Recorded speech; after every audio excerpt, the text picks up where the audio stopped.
So, good morning. My Good name is morning. Krystal Tribbett, and I am a curator in UCI Library, Special Collections and Archives. It's so great to be here with you.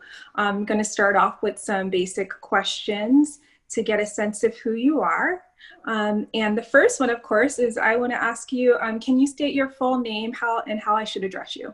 Sure. My full name is Kimberly Denise Jones, but you can just call me Kim. Okay. And Kim, can you tell me what is your affiliation with UCI? Yeah, so I have been an instructor in the Department of Continuing Education since 2017. I teach a course, it's technology applications and talent management in the HR certificate program. And then just recently, July, I joined the HR team full time. So I am the senior director for enterprise talent strategy.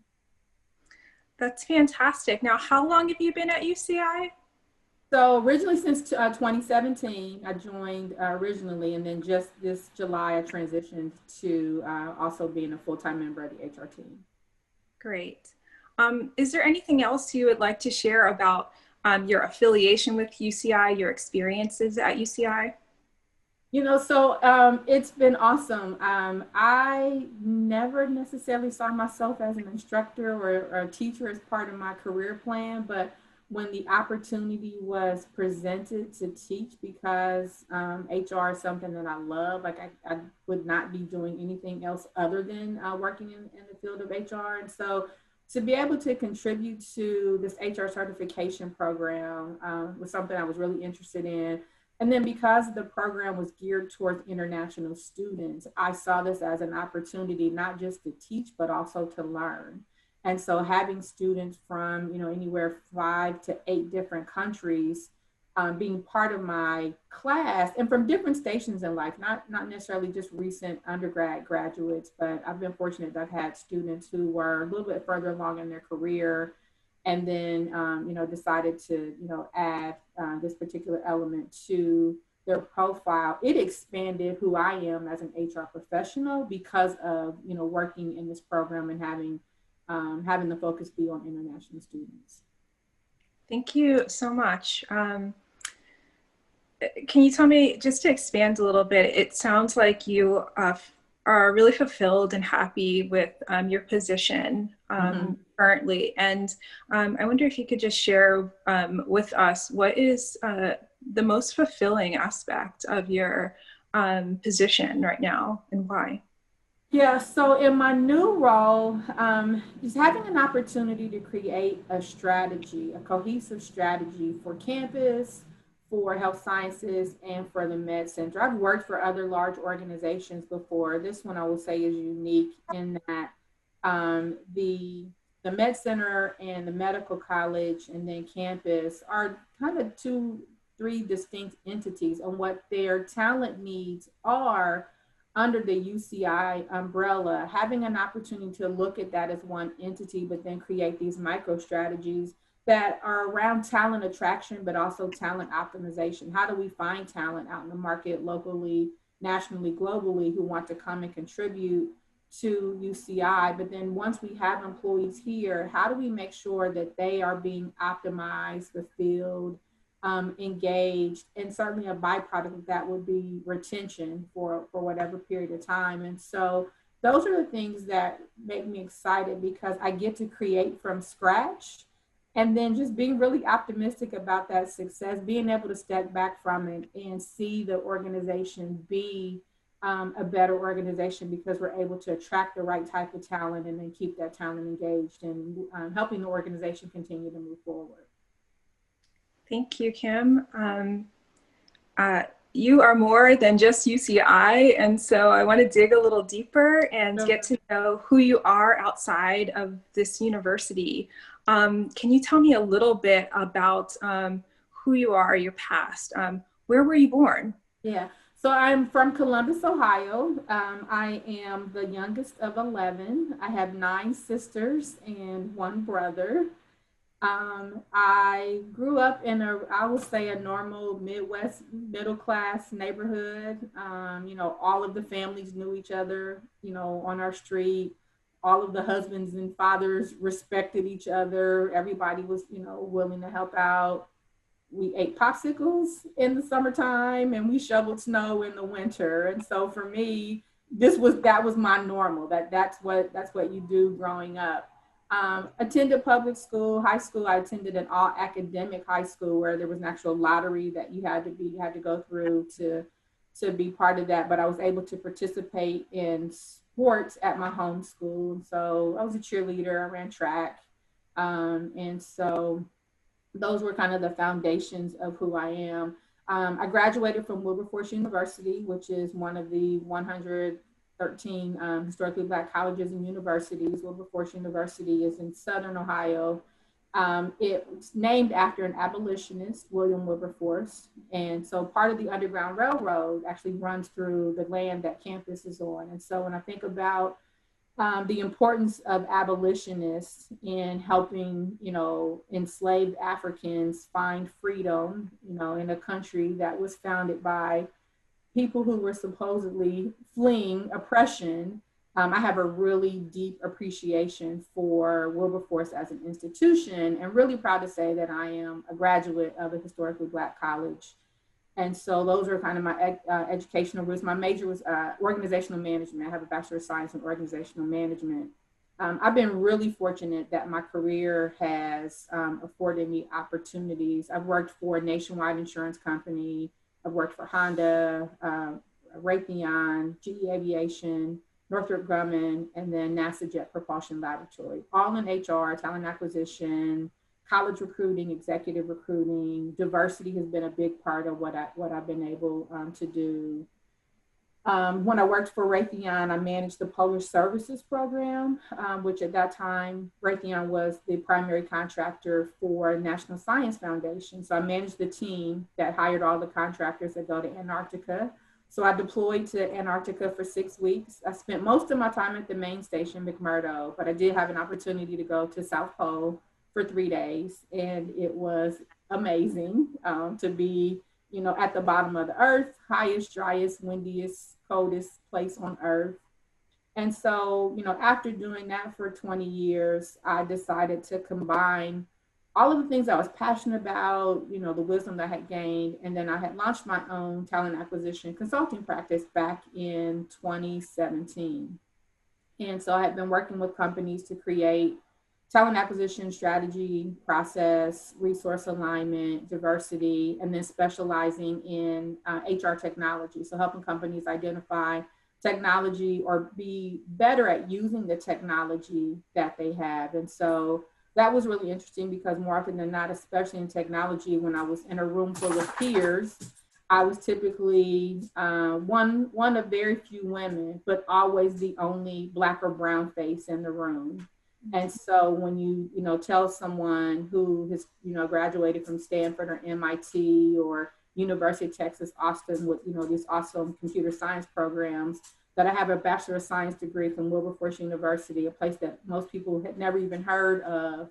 And for me to stand there and say, I created my own organization and I'm helping companies select and configure and optimize use of technology, that was always a unique experience. And I would get questions, not always in the most genuine way, but felt very comfortable validating who I am as a Black woman in the HR technology space. And like I said, having an opportunity to teach, at UC Irvine, then even just opened up. I never saw myself working for a university, but very glad that my career path has taken me here. You mentioned being kind of sometimes the only Black woman in the room. And, as we're here doing this interview in part to kind of talk about how people have overcome, women have overcome adversity. And so I wonder if you can tell me a little bit more about, what that experience was for you being, one of few, if not the only one sometimes in the room, or facing challenges. Could you tell me a little bit more about your experience with examples? Yeah, so I'll give you a couple examples. I will say, working at Raytheon, it was probably my first opportunity to lead in a more definitive way. And so I supported all of the proposals, any new business. And so when you think about capturing this capture and proposal process, you're bringing together leaders of different parts of the organization, primarily engineering. And what I had to get really comfortable with early is walking into a room where there was not another woman at all, and there was typically never a brown face. And so the stark shock of that, the first couple times, it requires you to really center yourself on what you know you excel in. So I knew I was in that room to help the organization create a staffing plan so that we can win new business, create revenue, create jobs for the organization to proceed. And so when I centered myself on that, I was able to get over very quickly that all of the faces that are looking at me don't look like me. And so I also understood that as long as I am really good at what I do, they will never treat me differently because I am female or I'm black. And so once I got really good at that, I recognized that no one had a concern. I wasn't being treated better or worse, for or against. As long as I did my job and that led to the team being productive and being successful, I never had a thing to worry about. And so that's what helped me really be good. And I will say I was really fortunate in that environment. Raytheon was just a very forward thinking organization. Diversity was embedded in what the organization does. And so I never had any challenges. Those experiences prepared me then to be in the room as a chief executive officer, as our primary architect of our system solutions. And so in those times where a person in a very disingenuous way wanted to question my credibility, I never flinched. I don't need a computer science degree to be able to code a system. I know the aspects of how a system supports a process. I understand conditional logic. I dig around in systems to try to understand, what the architecture is like. And so whether or not you're expecting me to have a specific degree or some certification to prove to you that I've been, I would say, blessed with an aptitude to understand and problem solve, that's my degree. And so those were the time, those early experiences helped prepare me for those individual experiences where it's not just me working for a company, it's me representing my company. And dare I ever let anybody, make me question whether or not I have a right to be at the room, be at the table, have a seat, even be the leader, at the head of that table. Were there experiences prior to you entering your professional life that helped prepare you for all that you would face in your industries? Yeah, I definitely credit my parents for being awesome. Like I said, being the youngest of 11, I have most of my siblings that were born in the house at the old neighborhood. And so I was born at the new house. And one of the things that's really, that I will say is an anchor for me in my life.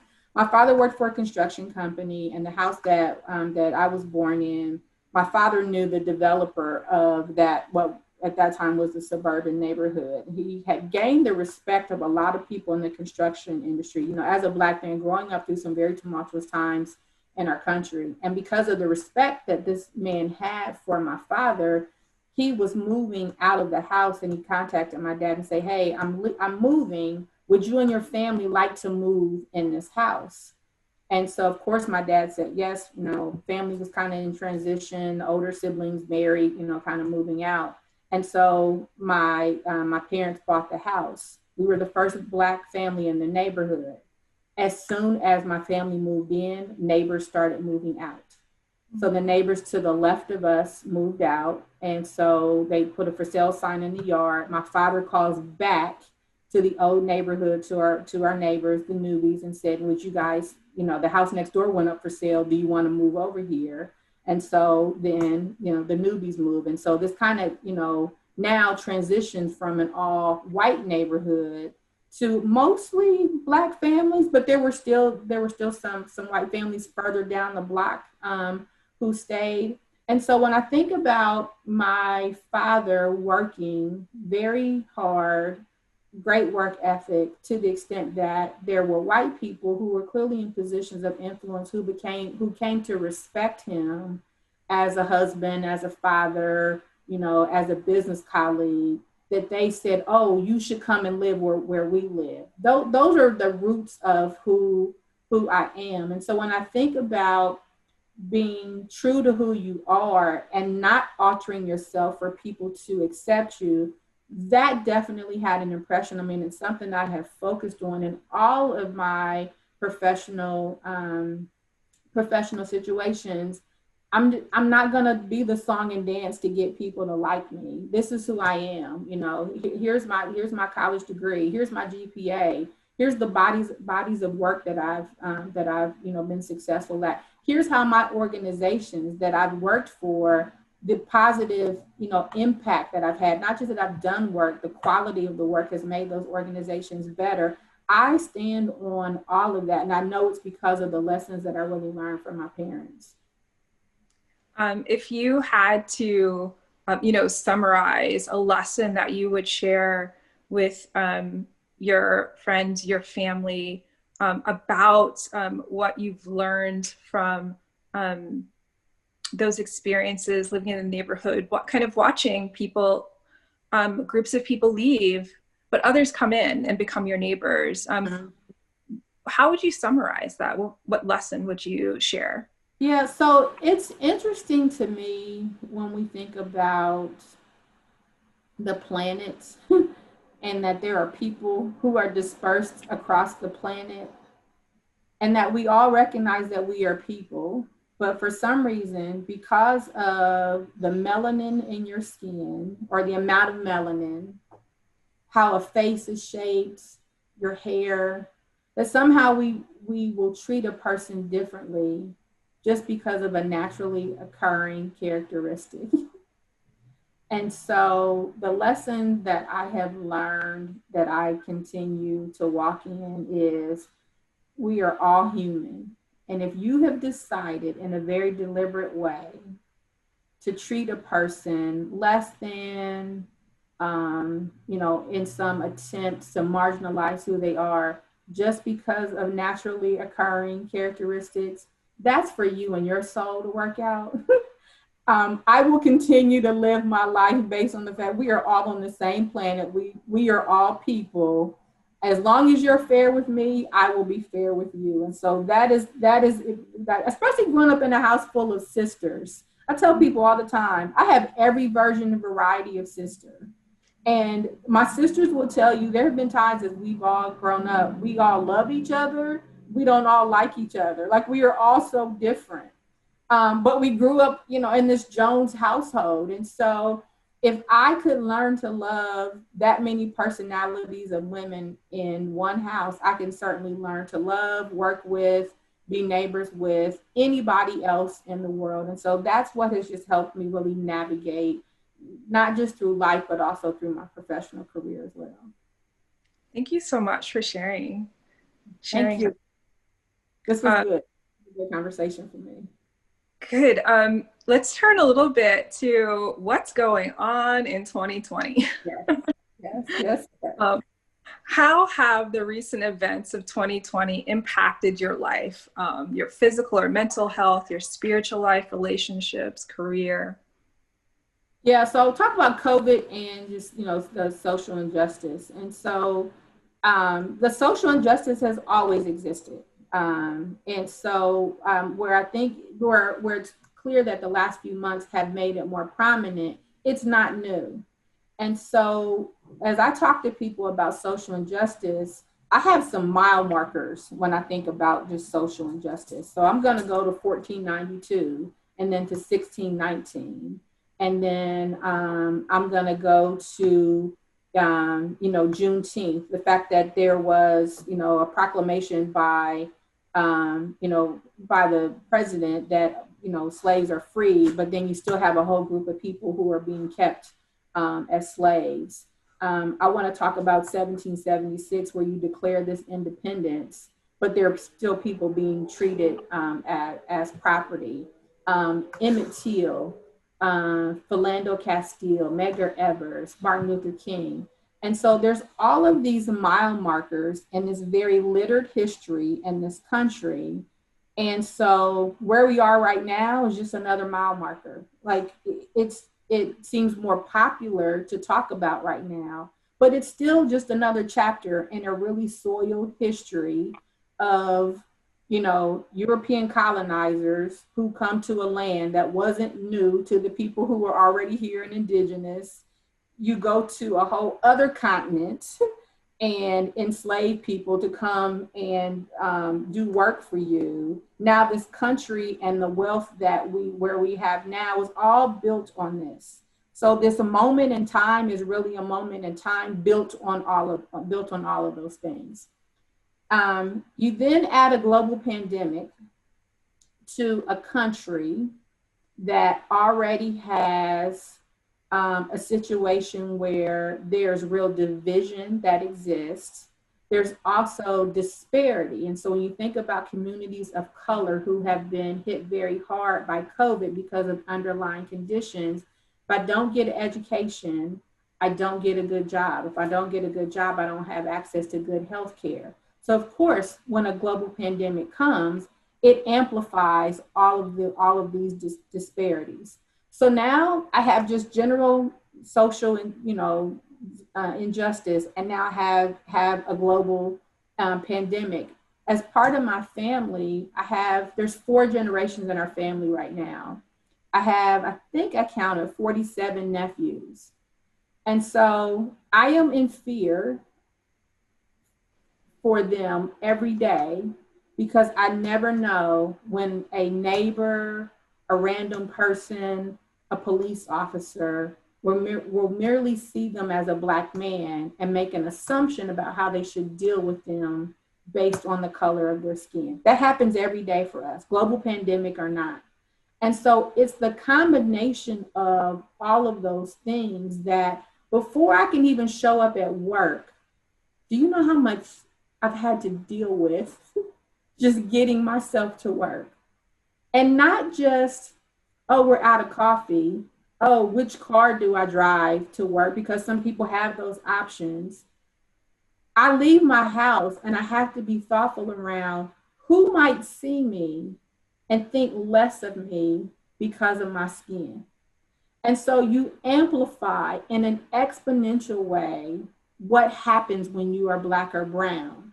And we all need to work at home. So I don't even necessarily have the benefit of walking down the hall to a friend's office to commiserate with, because now since March 17th, I'm in my office with my 2 dogs, safe, but isolated in a way. And so now what becomes your connection and your lifeline isn't a hug, isn't a pat on the shoulder, isn't somebody who grabs your hand.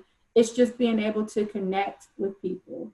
And so this combination of social injustice and this global pandemic feels 10 million times heavier for a Black or brown person than it ever could for a majority person, a white person. It's not even the same set of circumstances that people have to deal with. And so I am fortunate that I've not been on a steady diet of hot dogs and ramen noodles, because I'm trying to figure out how to piece together,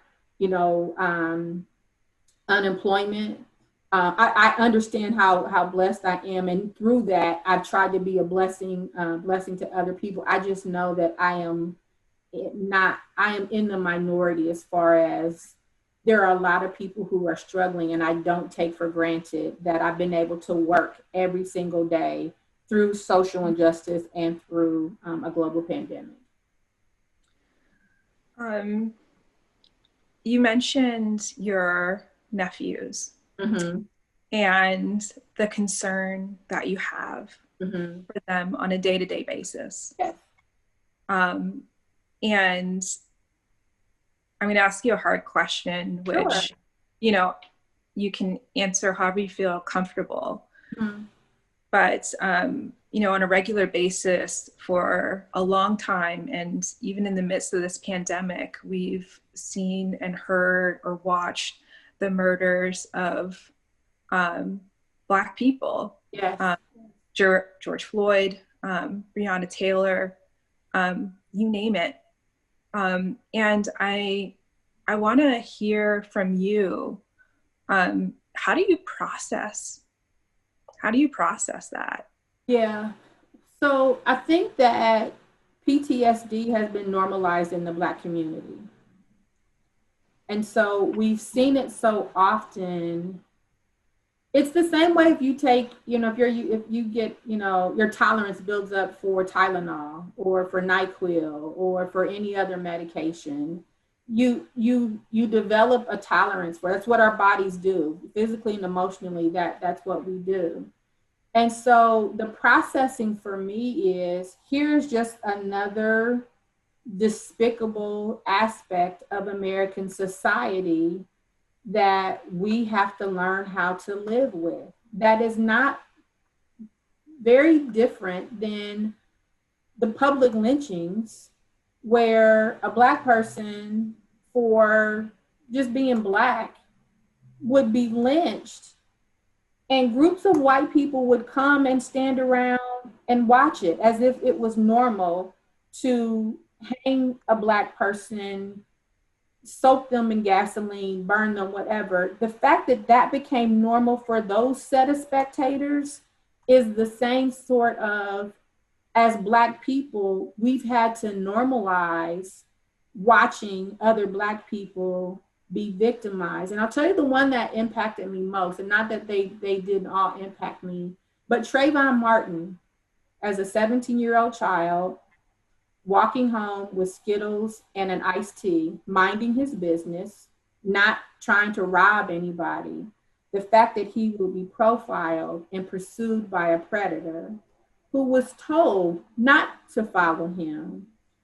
And now this child is being followed by this man, and he's forced to defend himself. But now, in the mind of a jury, because he's a Black boy, he's presented as the aggressor and not a child who deserved protection. That the person who killed him is found not guilty and is able to walk free and mock the family and the very existence of that child, all around this concept of Black people are less than. We're still 3/5. And so the processing for me is, this is who we are as a society.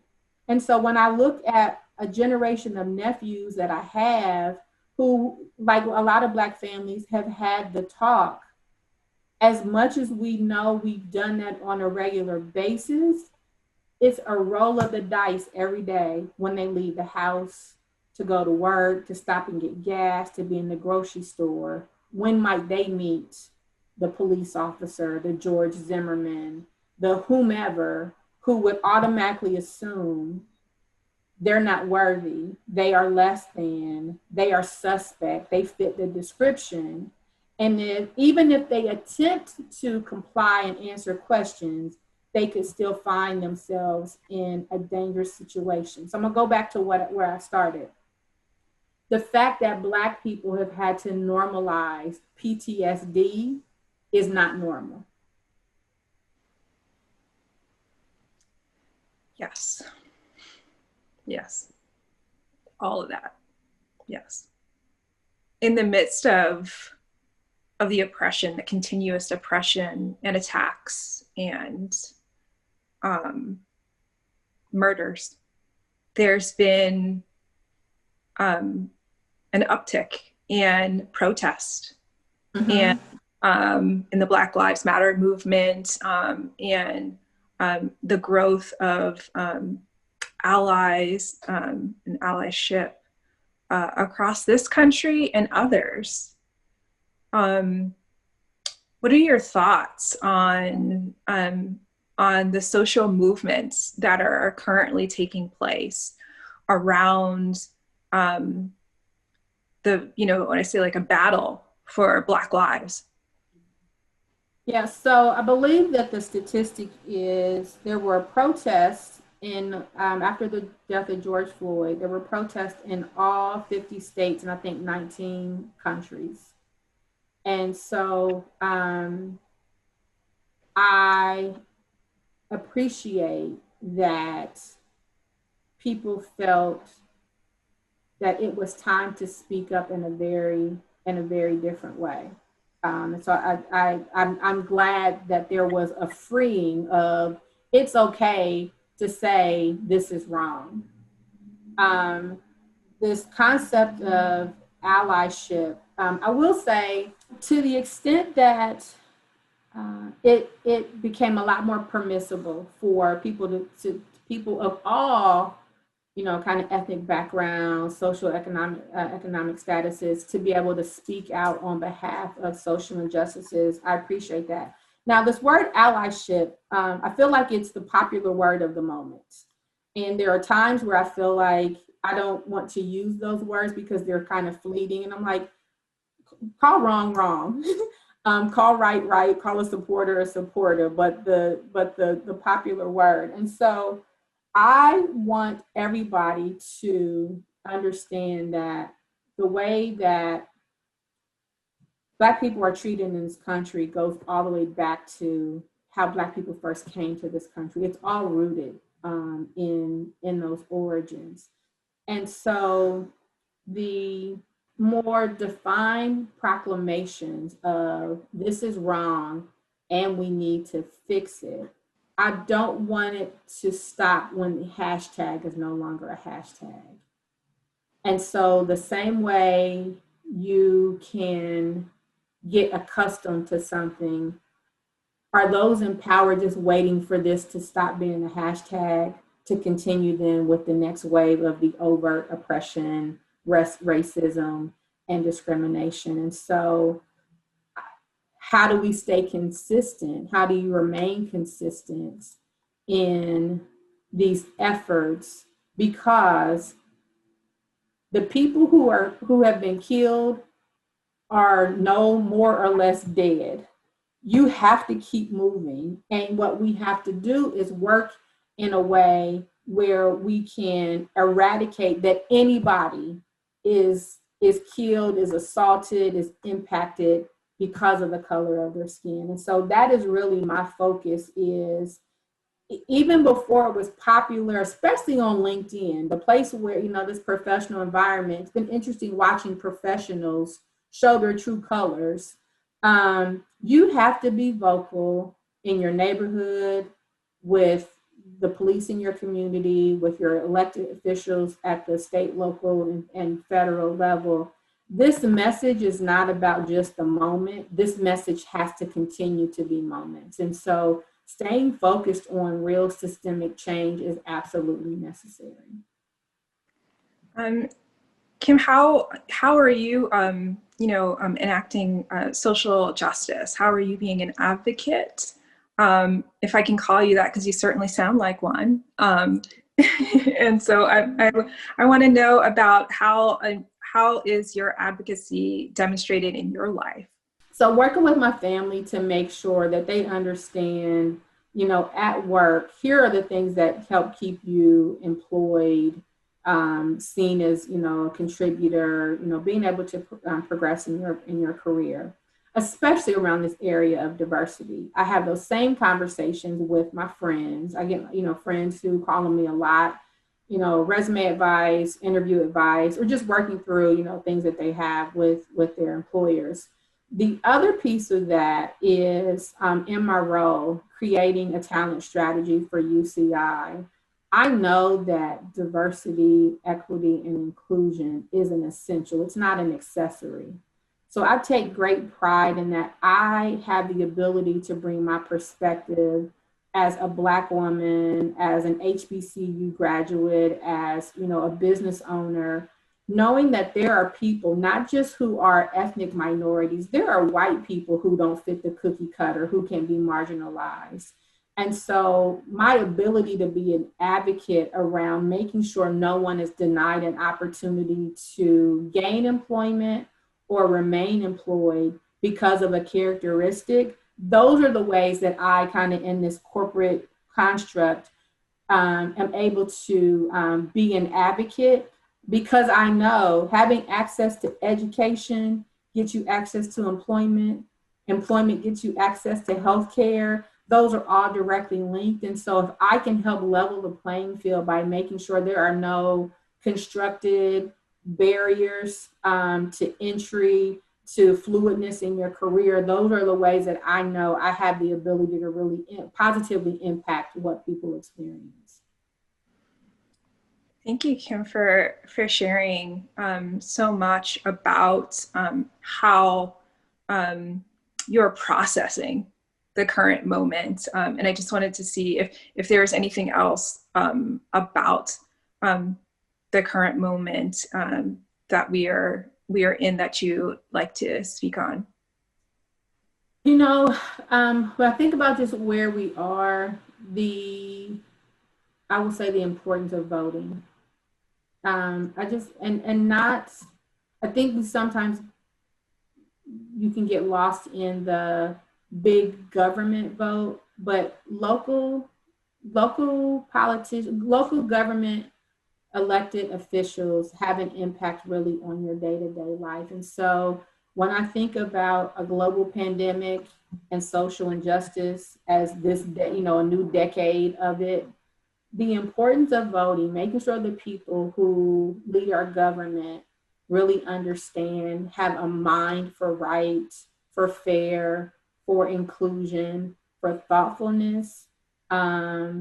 We can do everything we do in our neighborhoods. We also understand that our towns and cities are run by government. You have to balance out what you do in your neighborhoods with the people that you put in office to really represent who we are as a population. And so that's the thing I would really want people to focus on. Your vote is your voice.